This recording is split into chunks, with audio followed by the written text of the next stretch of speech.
Bonjour à tous, aujourd'hui nous continuons notre petite série horrifique et nous allons parler de quelques coutumes un petit peu bizarres qui se passent après le décès d'une personne. Nous allons donc parler des dévoreurs de péchés, nous allons parler d'embaumement et des masques mortuaires. Alors les dévoreurs de péchés, qu'est-ce que c'est? Donc comme pour les précédentes vidéos, je vais m'appuyer sur le livre des morts et de l'au-delà. Donc c'est un petit peu comme si on découvrait ensemble ce que c'était ces coutumes et on en discutait ensemble ensuite. Donc les dévoreurs de péchés. Donc ça en fait, c'est né du fait que dans plusieurs cultures, on a cru que les morts pouvaient être emprisonnés et forcés à rester dans des lieux pour les hanter et continuer d'exister sans repos avec tout le malheur du monde sous les épaules et surtout souillés par le péché. Donc dans certaines parties de la Grande-Bretagne, il y a eu un rituel qui a été mis en place, un étrange rituel qu'on appelle le rituel de dévoration des péchés. Et en fait, c'est né du désir de combattre les limbes dans lesquelles les défunts pourraient éventuellement rester bloqués. Ce rituel aurait survécu jusqu'à la fin du 19e siècle, ce qui est quand même énorme. Donc en fait, qu'est-ce que c'est? Donc le dévoreur de péché était souvent un pauvre auquel on versait une petite obole, c'est-à-dire une petite compensation, pour être présent aux côtés du mort, afin de manger le pain et de boire la bière posée sur la poitrine du cadavre, ou simplement passer au-dessus du corps. Sympathique comme goûter. Après la lecture d'une prière, le dévoreur partait, emportant avec lui les péchés du défunt. La nourriture représentait en fait les péchés que le mort aurait accumulés durant sa vie et qui, du coup, une fois nettoyé de ses péchés, pourrait accéder à la paix et surtout au paradis. On parle de péché, donc ça sous-entend paradis, enfer, ce qui sous-entend effectivement une dimension religieuse à tout ça. Qu'on n'y croit pas, je ne rentre pas du tout dans la polémique religieuse.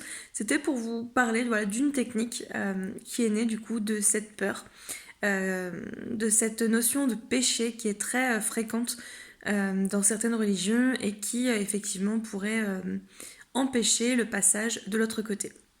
Alors en fait, je vais vous raconter mon expérience personnelle là-dessus. C'est-à-dire que j'ai eu affaire à des défunts, donc je suis passeuse d'âme aussi, et j'ai eu affaire à des défunts qui ne voulaient pas passer dans la lumière, de peur justement d'aller en enfer à cause de leurs péchés. Alors concrètement, très rapidement, comment ça se passe? C'est-à-dire qu'un défunt décède, va rester quelques jours auprès de son corps et ensuite il va directement dans la lumière pour suivre son évolution. Mais les limbes que le livre évoque, en fait, effectivement, on appelle ça un entre-deux. Enfin, c'est comme ça que eux me l'ont décrit. Un endroit très sombre, très froid, où effectivement ils continuent de ressentir leur douleur physique, émotionnelle, la lourdeur de leur faute, de leur parcours de vie et toute leur peur. Je parle d'erreur et de parcours de vie parce que je ne veux pas rentrer dans la notion de péché qui pour moi est assez violente. Je préfère dire erreur parce qu'après tout on est là pour expérimenter plein de choses, donc ce n'est pas à moi de juger.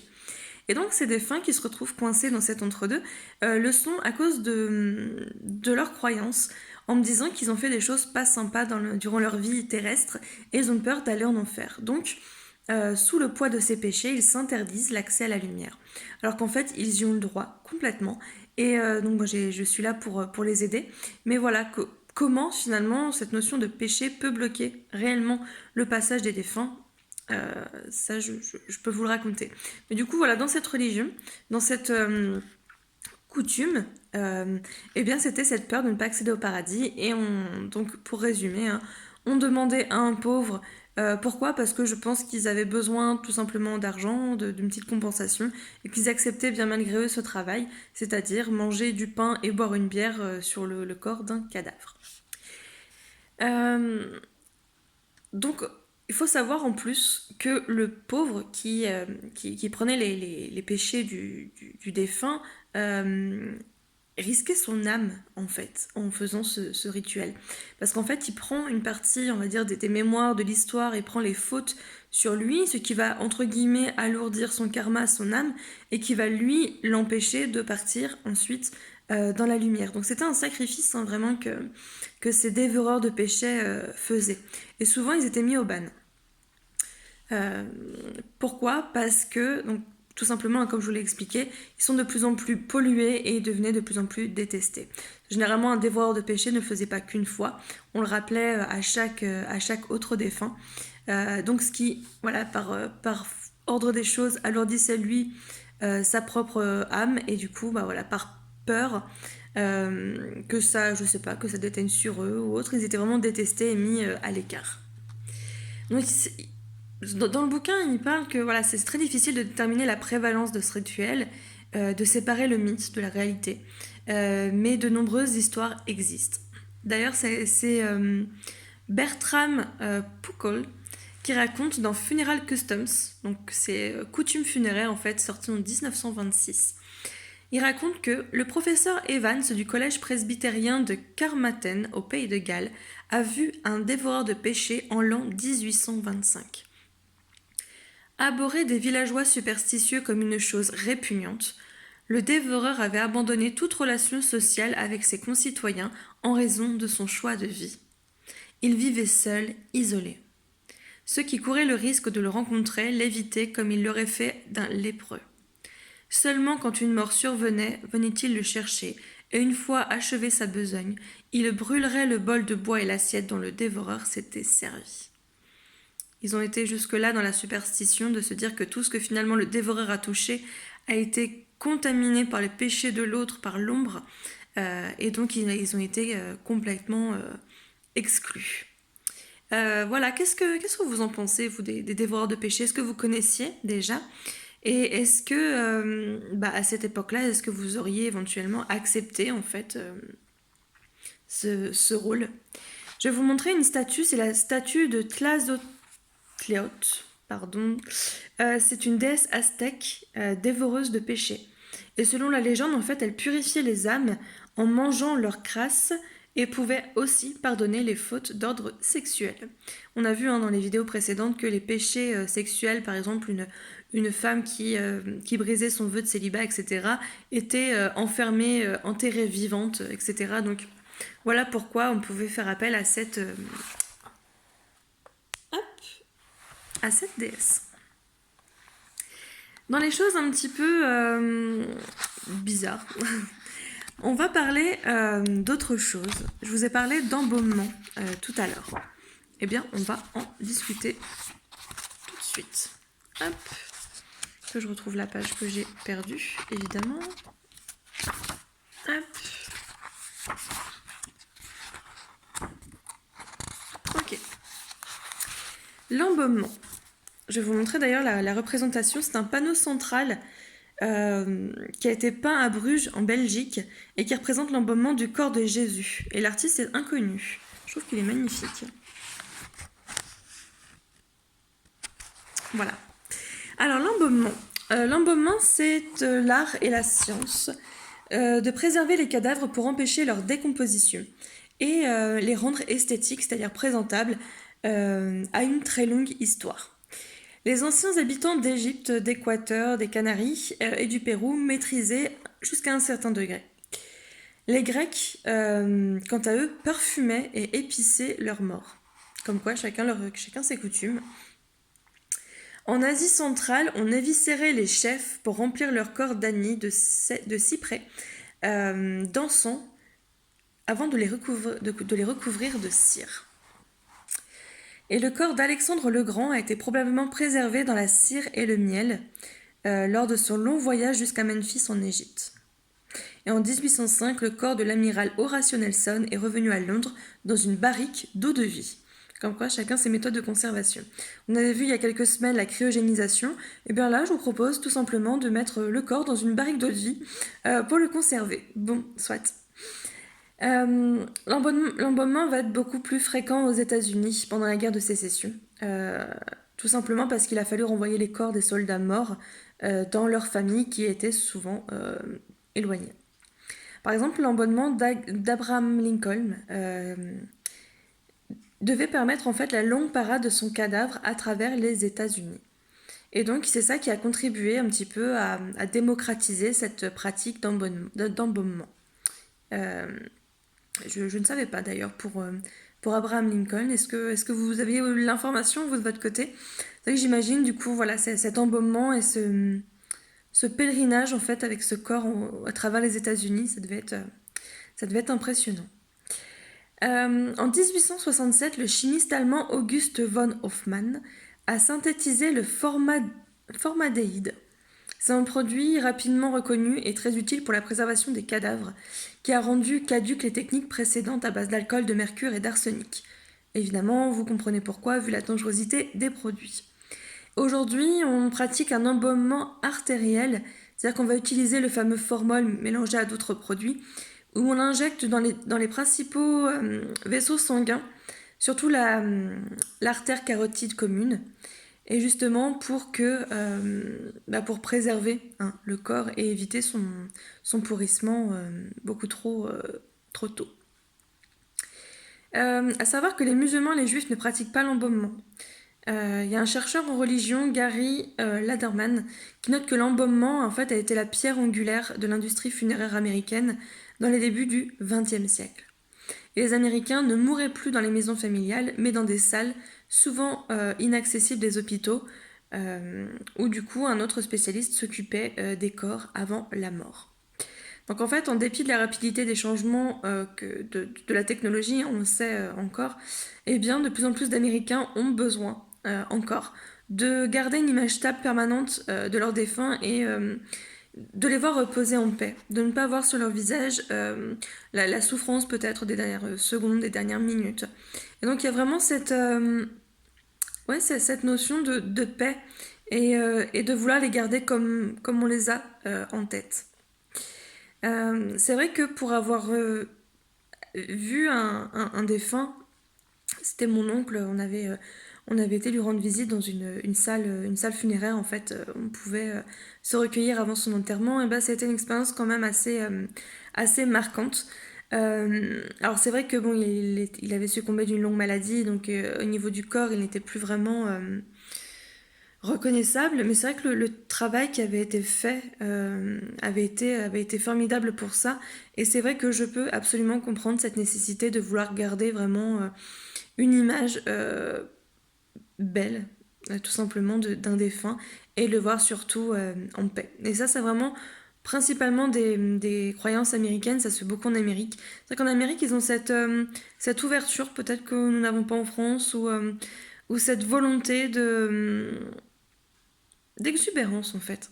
Alors c'est pas péjoratif du tout, mais je trouve que les Américains sont très exubérants, aussi bien dans leur démonstration d'émotions que dans leur choix de vie, que dans leurs croyances. Et donc finalement l'embaumement et même le fait d'embaumer le corps, imaginez qu'on embaume le corps de notre président qui serait malheureusement décédé à travers toute la France. On a un peu de mal à concevoir ça dans notre société actuelle, mais c'est vrai que dans la leur, ça se fait complètement. Et on va terminer cette vidéo sur une autre pratique. On va parler des masques mortuaires. Alors je ne sais pas comment vous imaginez ça. Moi je vais vous montrer une petite photo. C'est le masque mortuaire du saint italien Vincent Pallotti, 1795-1950. Et en fait cet homme-là aidait les pauvres à Rome. Et lors d'exhumation en 1906 et 1950, son corps a été retrouvé incorrompu, c'est-à-dire c'est vraiment un signe de sainteté. Et il est actuellement visible entièrement intact à l'église de San Salvador de Rome, pour ceux que ça intéresse. Et voilà à quoi ressemble le monsieur. Qui effectivement a l'air complètement paisible. Christine Kingley a dit cette phrase que j'ai rejoint complètement, que les yeux étaient le miroir de l'âme. Eh bien, à l'approche de la mort, c'est le visage tout entier en fait qui devient le reflet de la vie qui l'abritait. Et c'est vrai que c'est pour ça qu'on parlait tout à l'heure d'embaumement, etc. Masque mortuaire, ça reste un peu dans la même optique, c'est-à-dire que le visage va porter les stigmates des derniers instants.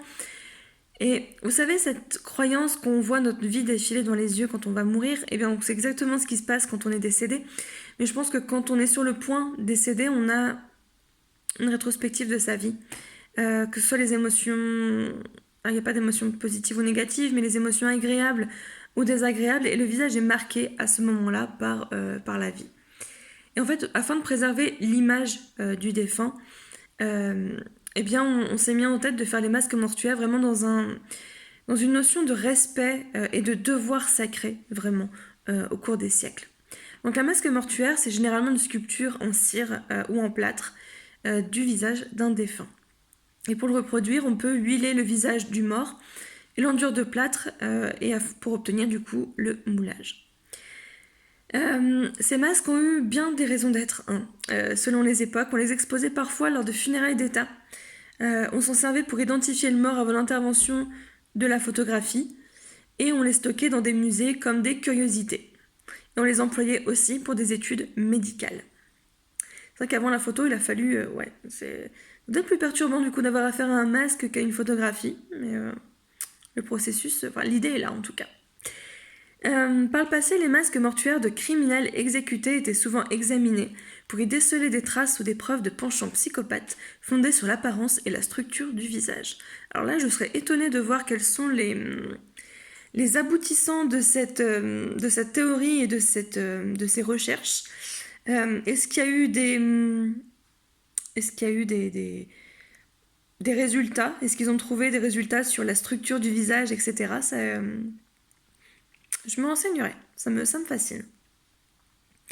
Il y a eu beaucoup d'hommes célèbres qui ont eu droit à leur masque. Il y a eu par exemple Beethoven, Frédéric Chopin, des chefs comme Napoléon, Abraham Lincoln, on en a parlé tout à l'heure, Henri VIII aussi, le poète Dante Alighieri aussi. Citons aussi Benjamin Franklin, Alfred Hitchcock, Woodrow Wilson, Nikola Tesla et Isaac Newton. Et d'ailleurs, le masque le plus célèbre, vous savez ce que c'est? Celui d'une jeune femme non identifiée, environ 1888, au faible sourire. En fait, il a été retrouvé noyé dans la Seine. C'est cette dame qu'on a retrouvée noyée dans la Seine, à l'âge de 16 ans. Et c'est pour ça on l'a appelé l'inconnu de la Seine. Et son masque est tristement et mortuairement célèbre. Ça a été d'ailleurs une grande source d'inspiration pour beaucoup d'œuvres littéraires, et on trouvait aussi des répliques de son masque sur les murs de nombreux artistes et de certains curieux. Et est-ce que vous, en tant que curieux, vous avez été voir des musées de curiosité, des choses comme ça? Est-ce que vous avez peut-être pu voir des masques mortuaires? Est-ce que à cette époque-là, vous auriez été, je ne sais pas, tenté d'avoir aussi votre masque chez vous? Il y a un livre qui a été écrit en 1929, c'est Les visages immortels d'Ernst Benkar. Et il a écrit ceci. Le masque mortuaire, comme il se tient et... Alors, je reprends. Le masque mortuaire, comme il se tient et nous met en garde au seuil qui sépare ce que nous appelons la vie de ce que nous appelons la mort, sera toujours nimbé de surnaturel, de quelque chose que nous ne pourrons jamais mesurer par notre expérience de lever du jour, de la nuit et du jour d'après.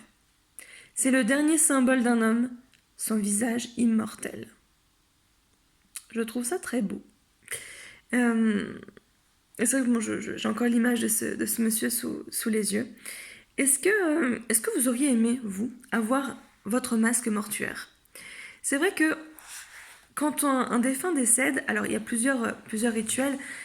Rien que le fait de parler d'un défunt, d'honorer sa vie, d'honorer une personne, on lui redonne vie. Alors pas dans le sens le ressusciter, mais on lui donne de l'énergie, une vibration particulière.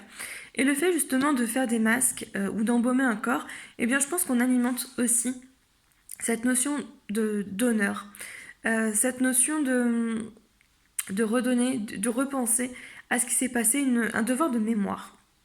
C'est vrai que pour ça, je trouve que ces personnes-là font un travail formidable. Donc voilà pour cet épisode qui reprenait quelques pratiques parfois bizarres de préparation à la mort. Et puis je reviens très très vite pour vous transmettre de nouvelles anecdotes assez terrifiantes. Je vous dis à très vite et surtout prenez bien soin de vous.